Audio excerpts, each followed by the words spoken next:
Can you talk a little bit about what schooling is for, and maybe even how this relates to the idea of the good life and what we want for kids?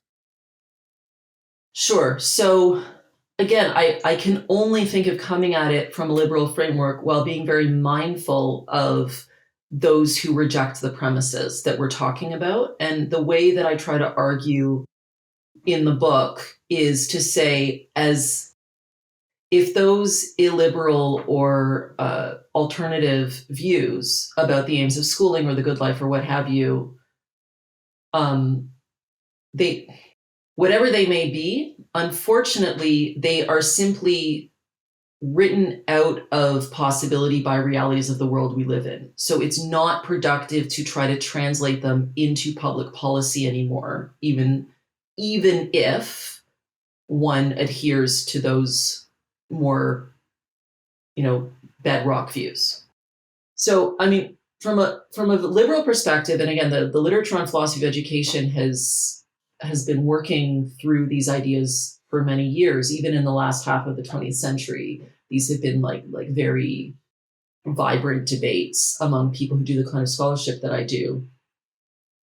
There's a lot of baseline agreement among people like me that schools should be for endorsing and promoting critical thinking, um, cultivating autonomy, and giving students the wherewithal to determine the good life for themselves, as long as it is at least minimally compatible with kind of liberal democratic order in which other people also have the same liberties. So you absolutely have to teach kids that we respect diversity and that we don't treat other people in certain ways and that there's procedure and there's rule of law and those kinds of things.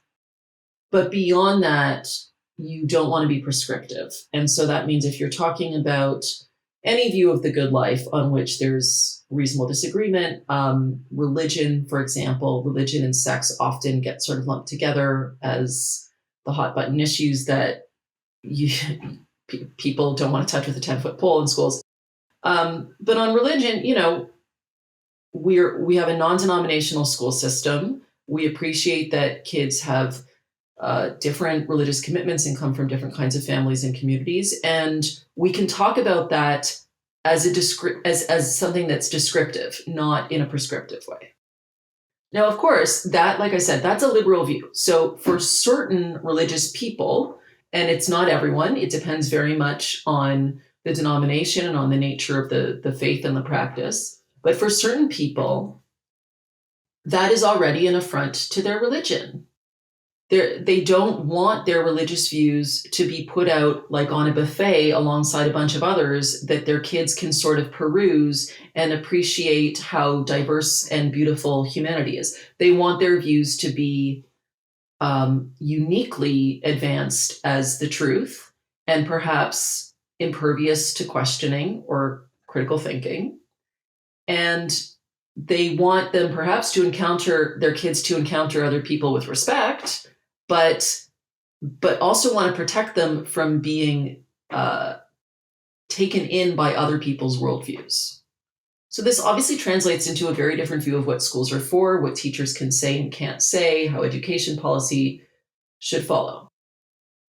So I'm going to leave aside religion now, which is also, really not my area. But like I said, I think there's some important analogies here, and they often get mixed up together because certainly people's views on sexuality are very often derived from their views on religion.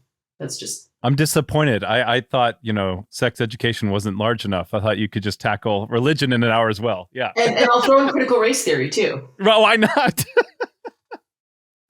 Sorry, go ahead. Well, I mean, in an important sense, and when I pan out to sort of principles of liberalism and the limits of liberalism, they are all very much of a piece.